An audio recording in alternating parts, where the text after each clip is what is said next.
Shalom family. So we're going to do this like I usually do when too much news heaps up, and we're going to do all the Israel stories from the last few days in one big video. So get yourself something to drink, something to eat, to snack, sit down, relax, make notes if you want to, or references that you can Google and look up afterwards and dig deeper into, and let's dive straight into the issue. First one. Iran has issued a threat to Israel and the United States with their new hypersonic weapon. The hypersonic missile claimed to have the capacity to bypass the most advanced anti-ballistic missile systems of the US and Israel. Iran's Islamic Revolutionary Guards Corps Aerospace Force today unveiled the Fatah 2. Now you remember we did a story on the Fatah 1. The hypersonic missile claims to have the capacity to bypass all of it, according to Reuters. The missile, developed within Iran in spite of numerous sanctions from the West, besides Biden giving them billions of dollars, has supposed range of 1,400 kilometers or 870 miles.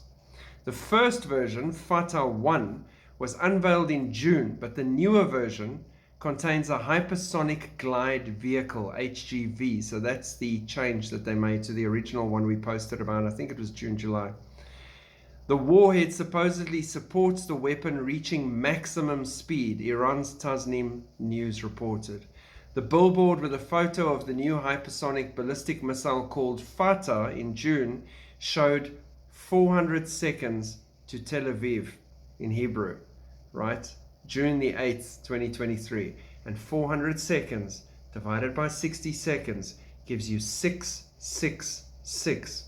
But it's just a coincidence. You freaky conspiracy theorist Christians see things everywhere. Right. Interesting.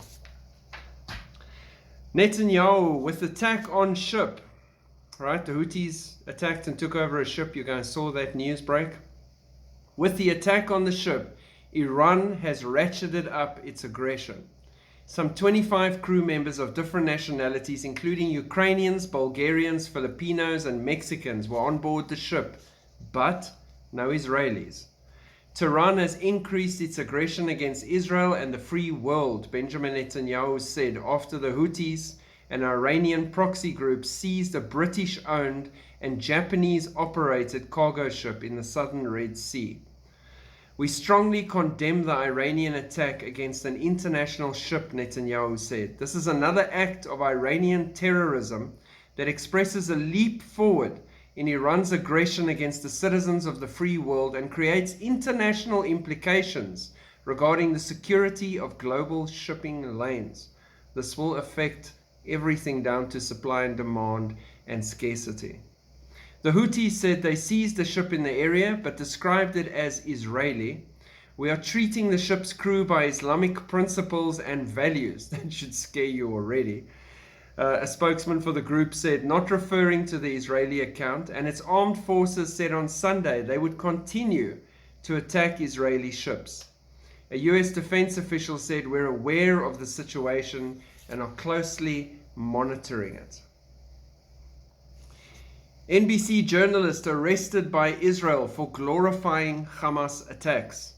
The Palestinian freelancer working for NBC News was arrested in Israel on suspicion of inciting terror and identifying with a terrorist organization. Mirvat al-Azzeh, who lives in East Jerusalem, was jailed on Thursday after sharing 4 recent Facebook posts regarding Hamas sneak attack on October 7. It's unclear what al-Azzeh wrote in the post, though police described them at a hearing at the Jerusalem Magistrates Court as inciting and glorifying the horrible acts committed against civilians. NBC, owned by Comcast, said Monday it had cut ties with the journalist. Before we recently retained WildProteaDesigns for services as a freelance producer, we were not aware of her personal social media activity that provided the basis for the Israeli investigation. Why aren't you checking that when you employ these people in the first place, especially if it's from another country? Shouldn't you be looking at things like social media content or where they stand on issues that might directly affect your firm? It's kind of a no-brainer. It's one of the first things you should do. You should know who you're working with. She did not attempt to conceal the offences or claim that her accounts were hacked. Even when she didn't have a mobile phone, which is the main tool involved, she said, yes, those are my posts. After being arrested on Thursday, al-Azzeh was held until a Friday hearing, at which her detention was extended for an extra 4 days for now. Unfortunately, the sick, twisted situation in the world at the moment is people glorify heinous, barbaric, evil behavior because they can justify it for a good cause. How is any of that ever right? You should always be against heinous, barbaric behavior like this. When should you ever celebrate a woman being raped to death? When does it ever be justified that you celebrate that and say it's okay and acceptable? It is not. When is it ever acceptable to murder babies, put them in ovens, do horrifying things? It is not, if you're a normal human being. But evil is persisting and making these things that people can glorify them and say, this is great. No Hamas linked prisoners to be part of the hostage deal that they're working on in the background. The face of Hashem is set against evildoers to erase their names from the earth. Quoted by Israel from Psalms 34 verse 17. I like it. The face of Yahweh is set against evildoers to erase their names from the earth. Israel is making sure that none of the Palestinian prisoners it may release as part of a potential exchange with Hamas are connected to the terror group. The newspaper reported that an internationally brokered agreement for a temporary pause in fighting in Gaza and a prisoner exchange is very close to being realized. Hamas holds 240 Israeli hostages in Gaza. According to Egyptian officials, the proposal under discussion would include the release of a number of women and children kidnapped on October 7 in exchange for the same number of Palestinian women and children held in Israeli prisons. The officials said that Israel and Hamas disagree on the length of the ceasefire as part of the deal. The Egyptians told the WSJ that one scenario would see a 5-day pause in fighting and Hamas releasing 50 hostages on the first day, 10 hostages each day after that. Hamas would guarantee that mothers are not separated from their children, and the officials said some of the exchanges would take place at the Rafah crossing in Egypt. According to Egyptian officials, one of the main complications is the inability of Hamas to account for the whereabouts of the hostages it and other terror groups in Gaza are holding. Whoops, we lost them. Or did you really? Or maybe they're dead and now you don't want to admit it, so you've lost them. Or maybe you've traded them off to Iran already to have them on backup somewhere else. There's so many evil possibilities in this whole situation. And why give prisoners to receive those prisoners? Those prisoners and the UN and everyone should have been saying release them immediately. Not let's negotiate with other prisoners. This is not how it works. But yeah, they've been working on this deal on and off. Who knows if it'll even happen? And we're praying about the whole situation, but sure. Russia's Putin sees an upside to Israel's war with Hamas. Now this article was interesting because it actually reveals many things for people that don't know about the Gog-Magog war and the setup for Ezekiel 38 and everything that lies very shortly ahead of us. Russian President Vladimir Putin waited 3 days before commenting on the Hamas massacre of the Israelis, which happened on his 71st birthday. Happy birthday, Mr. President. We're going to kill some Jews. We just happen to be your closest allies. Coincidence? When he did, he blamed the United States, not Hamas. I think that many will agree with me that this is a clear example of the failed policy in the Middle East of the United States, which tried to monopolize the settlement process, Putin told Iraq's Prime Minister. It was a further 6 days before Putin spoke to Netanyahu to offer his condolences for the slaughter of 1,200 Israelis, 1,200 plus. 10 days after that, Russia said that a Hamas delegation was in Moscow for talks. after committing those horrendous crimes, come to me, stay in luxury, let me have you in my house, let's have talk. Talks about what? How well they slaughtered the civilians and took Israel by surprise? What you could learn to use in your planning for the Ezekiel 38 Gog-Magog war? An update on the program as to how well they performed their mission? Russia understands that the US and the EU have fully supported Israel, but the US and the EU are now the embodiment of evil and cannot be right in any way, Sergei Markov, a former Kremlin advisor, wrote. Therefore, Russia will not be in the same camp with the US and the EU. Israel's main ally is the United States. Russia's main ally right now is Hamas's ally, which is Iran. So there you go. Openly from their mouths, we stand with Iran and Hamas on this side. You guys are on that side. The lines are clearly defined. Know who you're dealing with. That's pretty much what's coming out of that.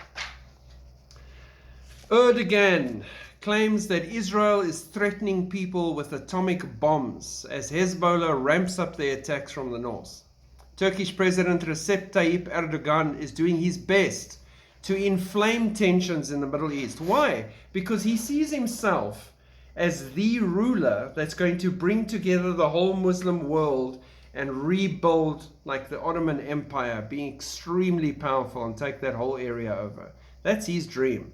His own people are not even on board with that, and there's a lot of people working to try and oust him, but he stays in power, and that is his dream. So right now, his best and cleverest move is to try and keep inflaming everyone and show that you are supporting this. And it again points to Ezekiel 38, because he will be part of that Gog-Magog onslaught against Israel. We all knew he was a lunatic, but the inflammatory rhetoric that is coming out of him now is the sort that you would expect to hear from leaders of Hamas and Hezbollah, which he supports. During a fiery speech, Erdogan accused Israel of being a terror state. He boldly declared that Israel's leaders must be held accountable as war criminals in international courts. Nothing should be done to Hamas and all of the people that committed any of those barbaric acts, but Israel should be held responsible. They, Israel, have been speaking about murdering all those people using nuclear weapons. So let me call on Netanyahu. Do you have nuclear weapons or not? Explain this if you have the courage. You are threatening people with atomic bombs, nuclear bombs. It does not matter what you have. You are a goner, he said. Now the interesting question here is this. When he says you're a goner, does he mean Netanyahu or does he mean Israel? Because you know what?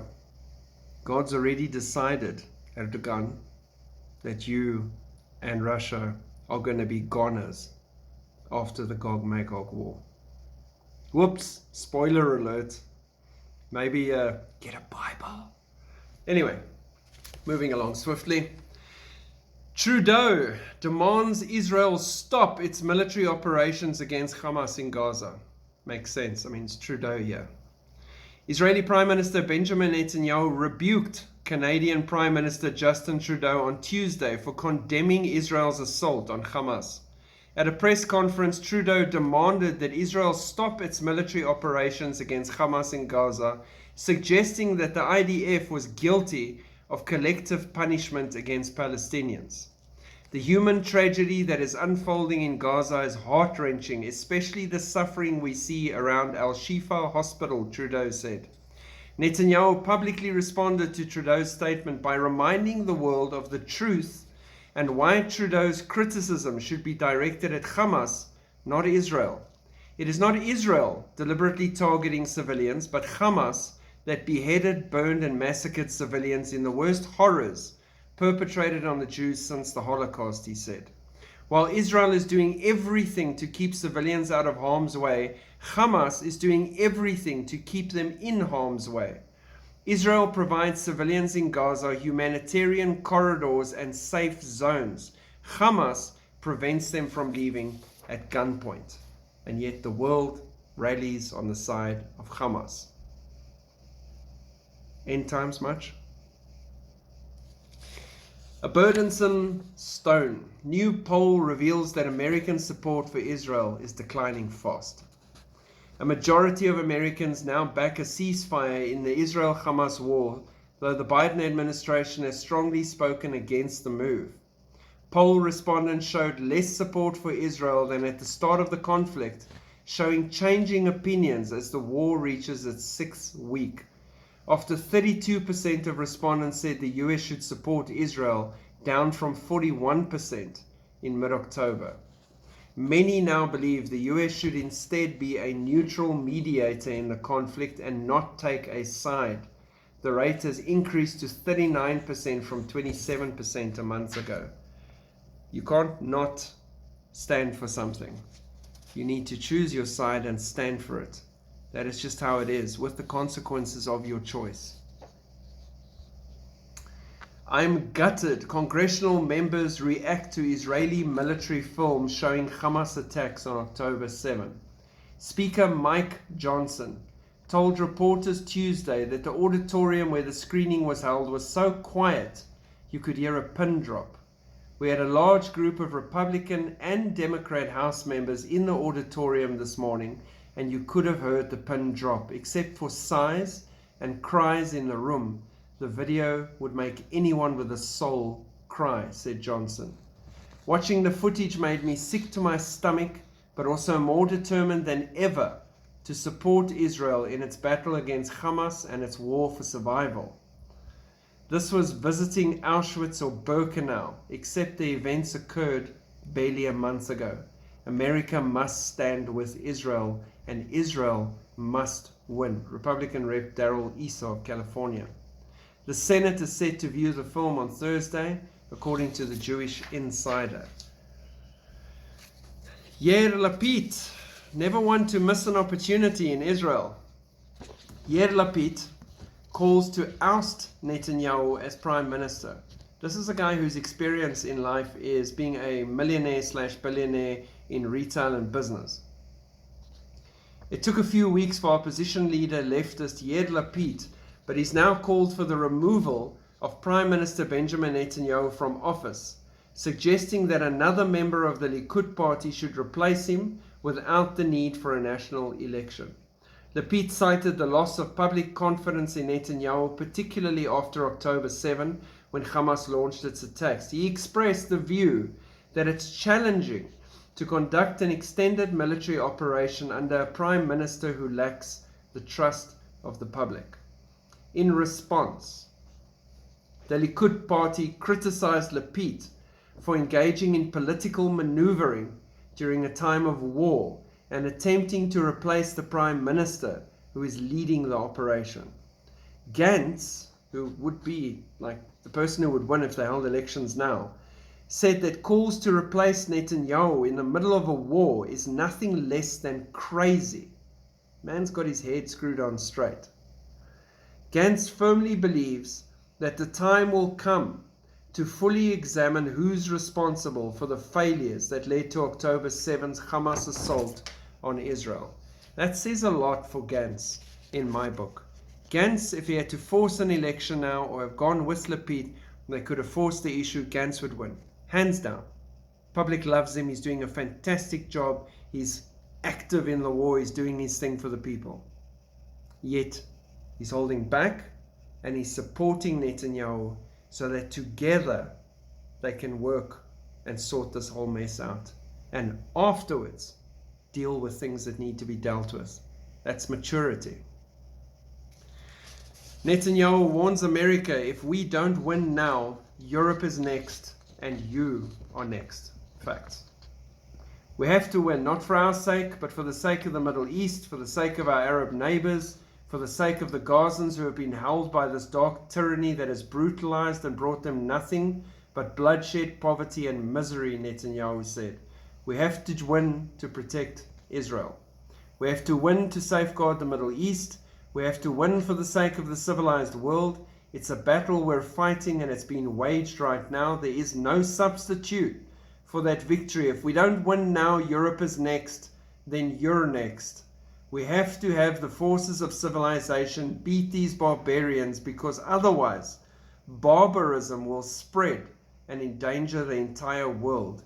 Every American, every civilized country will be under peril. We have to win. There is no substitute, just total victory. Netanyahu called out the axis of terror, which he says is controlled by Iran, listing Hamas in Gaza, Hezbollah in Lebanon, and the Houthis in Yemen as the minions, little yellow guys that run around. They want to bring the Middle East, the world, back to the Dark Ages. On the other side stands Israel, the modern Arab states, and of course the United States, all the forces that want to see peace and prosperity for the Middle East and the world. That is the battle being waged right now. We want to see peace and prosperity for the Middle East and the rest of the world. If only there was a guy prepared and ready in the background that could step in as a person that's relevant to Islam and everyone else, calm everything down and present them with peace and security for a stretch. Maybe it's in the Bible. Maybe people should read Revelation, Daniel, Ezekiel, all these books, delve into prophecy. Who knows what you'd find. The United Nations Security Council resolution on Gaza war passes without condemning Hamas once. And that tells you all you need to know about the UN. The United Nations Security Council passed a resolution on November the 15th that calls for urgent and extended humanitarian pauses and corridors for a sufficient number of days to allow full, rapid, safe and unhindered access for UN agencies and partners throughout Gaza. The resolution calls for the immediate and unconditional release of all hostages held by Hamas and other groups, especially children, as well as ensuring immediate humanitarian access. After 4 unsuccessful attempts to pass any resolution regarding the Gaza war since Hamas massacres of Israeli citizens on October the 7th, the Security Council managed to do it this time. The resolution was adopted by a vote of 12 members in favor.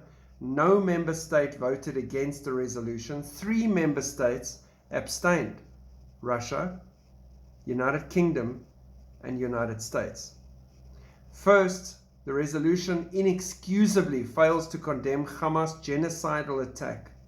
Second, the resolution contains no set time limit on these pauses, leaving it up to the UN to determine what is sufficient.